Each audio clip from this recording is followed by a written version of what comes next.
आज के धर्म गुरुओं और यीशु में अंतर। इस अध्याय की पहली 14 आयतों में यीशु ने विवाह भोज का दृष्टांत सुनाया है, जिसको मैंने हमारे YouTube चैनल पर समझाया हुआ है। उसका शीर्षक है ब्याह का भोज। उसका लिंक इस वीडियो के नीचे दिया हुआ है और साथ में हमने उसे अपने वेबसाइट पर भी लोड कर दिया है। फिर उसके आगे 15 से 22 की जो आयतें हैं सरकार को कर यानी टैक्स देने के विषय में, उनको भी मैंने वेबसाइट पर वीडियो नंबर 193 लूका 20 1 से 26 में समझाया हुआ है। उसके आगे 23 से 33 की जो आयतें हैं पुनरुत्थान के विषय में, उनको भी मैंने वेबसाइट पर वीडियो नंबर 194 लूका 20 27 से 47 में समझाया हुआ है। दरअसल मत्ती, मरकुस और लूका में कई ऐसे अध्याय और कई ऐसी आयतें हैं जो समान हैं, तो उनको बार बार समझाने से कोई लाभ नहीं होगा। तो जब यीशु ने पुनरुत्थान के विषय में सदूकियों के प्रश्न का उत्तर दे दिया तो सदूकियों के मुंह बंद हो गए। अब इस बात से फरीसी बहुत खुश हो गए, क्योंकि जब भी सदूकी ये प्रश्न लेकर फरीसियों से तर्क करते थे तो फरीसियों के पास कोई जवाब नहीं होता था। लेकिन अब उनको बढ़िया जवाब मिल गया था जो यीशु ने दिया। लेकिन इसके बाद भी ऐसा नहीं हुआ कि उन्होंने यीशु को स्वीकार कर लिया हो, नहीं, क्योंकि उनका अहंकार उन्हें इस बात की इजाजत नहीं देता था। उन्हें परमेश्वर और उसके सत्य से कोई लेना देना नहीं था। उन्हें तो बस किसी तरह यीशु को हराना था, क्योंकि वे यीशु को अपना शत्रु समझते थे। लेकिन मरकुस 12:28 के आधार पर एक शास्त्री ऐसा भी था जिसको लगा कि यीशु का जवाब सही था, इसलिए उसने यहां यीशु को परखने के लिए एक और सवाल पूछा। मत्ती 22:34। जब फरीसियों ने सुना कि यीशु ने सदूकियों का मुंह बंद कर दिया तो वे इकट्ठे हुए और उनमें से एक व्यवस्थापक ने परखने के लिए उससे पूछा, हे गुरु, व्यवस्था में कौन सी आज्ञा बड़ी है?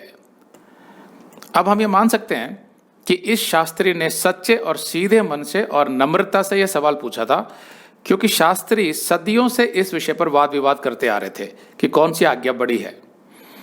उन्होंने मूसा की व्यवस्था में उपस्थित 613 आज्ञाओं को यानी कमांडमेंट्स को दर्ज कर लिया था, रजिस्टर कर लिया था, जिनमें 248 पॉजिटिव थी यानी सकारात्मक, मतलब जिनको करना चाहिए था वैसी आज्ञाएं, और 365 नेगेटिव यानी नकारात्मक, मतलब जिनको नहीं करना चाहिए था, जिन पर पाबंदी थी। तो इस तरीके से उन्होंने विभाजन कर लिया था। अब किसी भी मनुष्य के लिए इन सभी आज्ञाओं को जानना, याद रखना और उनका पालन करना संभव नहीं था। बहुत सारी आज्ञाएं थी ये, इसीलिए उन्होंने एक आसान रास्ता निकाला। उन्होंने इन सभी आज्ञाओं को 2 हिस्सों में बांट दिया। पहली, भारी और महत्वपूर्ण आज्ञाएं, दूसरी हल्की और महत्वहीन आज्ञाएं। तो किसी भी यहूदी को भारी आज्ञाओं का पालन करना तो जरूरी था, लेकिन हल्की आज्ञाओं के विषय में उसे इतनी चिंता करने की आवश्यकता नहीं थी।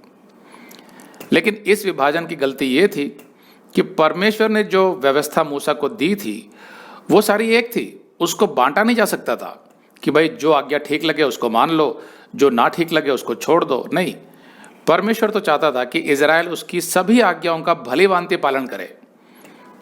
याकूब 2:10 कहता है, क्योंकि जो कोई सारी व्यवस्था का पालन करता है परंतु एक ही बात में चूक गया तो वह सब बातों में दोषी ठहरा। तो उस आधार पर तो यह सवाल उठना ही नहीं चाहिए था कि व्यवस्था में कौन सी आज्ञा बड़ी है, क्योंकि सारी आज्ञाएं तो परमेश्वर के लिए महत्वपूर्ण थी। लेकिन फिर भी शास्त्री इस उधेड़-बुन में लगे रहते थे।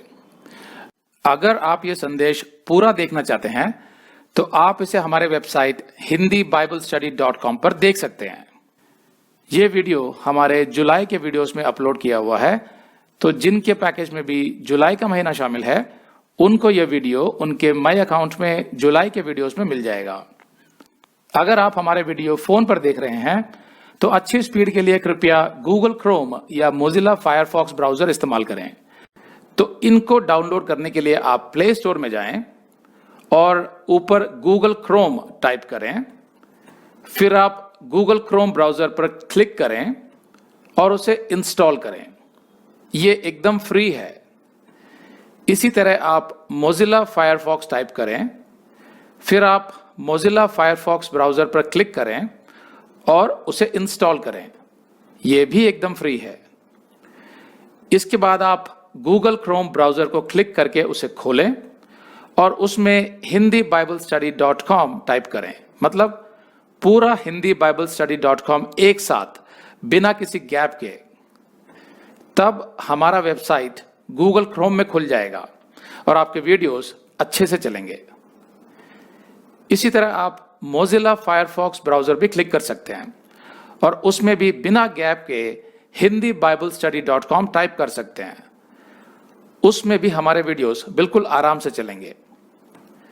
इसके अलावा अगर आप चाहें तो बेहतर स्पीड के लिए आप वीडियो के नीचे बने प्ले बार पर सेटिंग्स का चिन्ह दबाकर 240p 240p सेलेक्ट कर सकते हैं, जिससे आपका बहुत ही कम डेटा खर्च होगा। 240 सेलेक्ट करने के बाद आप वीडियो के बाहर कहीं भी क्लिक कर दीजिए, फिर वीडियो को पीछे ले जाकर शुरू से देखिए। अगर आप हमारे वेबसाइट के विषय में जानकारी हासिल करना चाहते हैं तो आप YouTube पर हमारा संदेश देख सकते हैं, जिसका शीर्षक है एक विशेष सूचना, हमारी मिनिस्ट्री का अगला चरण, second phase of our ministry. उसका लिंक इस वीडियो के नीचे दिया हुआ है।